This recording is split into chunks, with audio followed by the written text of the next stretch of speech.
చెప్తాది. Good, okay అమ్మా. Sir నమస్కారం సార్, నా పేరు కృష్ణప్రియ. సార్ మీరు ఎప్పుడు సంక్షోభంలో అవకాశాలు ఎత్తుక్కోవాలి అంటారు. మొన్న శ్వేతపత్రం రిలీజ్ చేశారు కదా సార్, దాంట్లో ఎప్పుడు పోలవరం కంప్లీట్ అయ్యిద్ది అంటే మీరు చెప్పలేదు కదా సార్.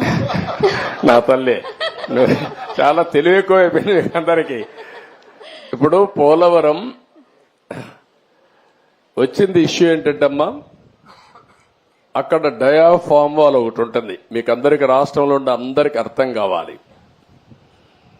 పోలవరంలో నదిలో ప్రాజెక్ట్ వస్తుంది, ఎక్కడైనా సరే నదికి అడ్డంగా కడతాం. పోలవరం నదినే తిప్పి ప్రాజెక్టు కడుతున్నాం. ఈ నీళ్లు పక్కకు తీసుకొచ్చి అక్కడ ఎర్త్ కమ్ డ్యామ్ అంటే ఒక పెద్ద డ్యామ్ కడతాం. పోలవరంలో ఏంటంటే కిందన పొరలన్నీ ఇసుక పొరలు ఉన్నాయి, నీళ్లన్నీ వెళ్లిపోతాయి. అవి అరెస్ట్ చేయాలి.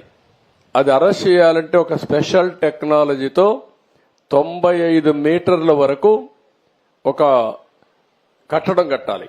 ఒక స్పెషల్ టెక్నాలజీతో ఒక పెద్ద కట్టడం కడతాం. దానికి జర్మనీ కంపెనీ వచ్చి మొత్తం వేశారు. దాన్ని డయాఫామ్ వాల్ అంటారు.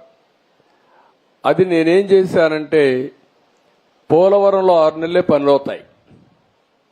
జూలై నుంచి వర్షాలు వస్తాయి, డిసెంబర్ వరకు వరదలుంటాయి. డిసెంబర్లో ప్రారంభిస్తే మళ్లీ మేకంతా పూర్తి చేయాలి. జూన్లో మళ్ళా వర్షాలు పడే పరిస్థితి వస్తుంది. 6 నెలలే వర్కింగ్ సీజన్. నేను కష్టపడి 2 సీజన్లో ఆ డయాఫామ్ వాల్ పూర్తి చేశాను, చాలా ఇబ్బందులు పడి. తర్వాత స్పిల్వే కట్టాం, అవన్నీ పూర్తయినాయి.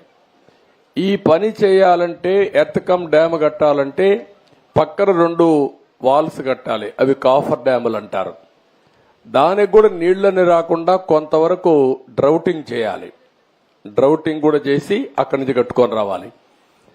కరెక్ట్ గా నేను అధికారంలో ఓడిపోయింది మేలో ఓడిపోయాం.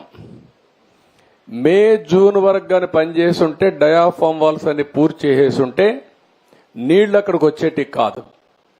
ఒక చిన్న గ్యాప్ ఉంటే కాంట్రాక్టర్ మార్చారు, ఆఫీసర్లు మార్చారు, వర్షాలు వచ్చాయి, 2 ఏళ్లు పట్టించుకోవాలా. నీళ్లన్నీ వచ్చి డయాఫామ్ వాల్ కింద నుండేదంతా సుడులు తిరిగి, ఎందుకంటే అవి పెద్ద ఎత్తున 20 లక్షలు 30 లక్షల క్యూసిక్స్ ఆఫ్ వాటర్ వస్తుంది. దేశంలోనే ఎక్కువ నీళ్లు ప్రవహించే నది గోదావరి. ఇప్పుడు ఆ నీళ్లన్నీ వచ్చి సుడులు కొట్టేసింది. కిందన మట్టి అంతా ఇసుకంతా తీసేసి కొట్టుకొని వెళ్ళిపోయింది.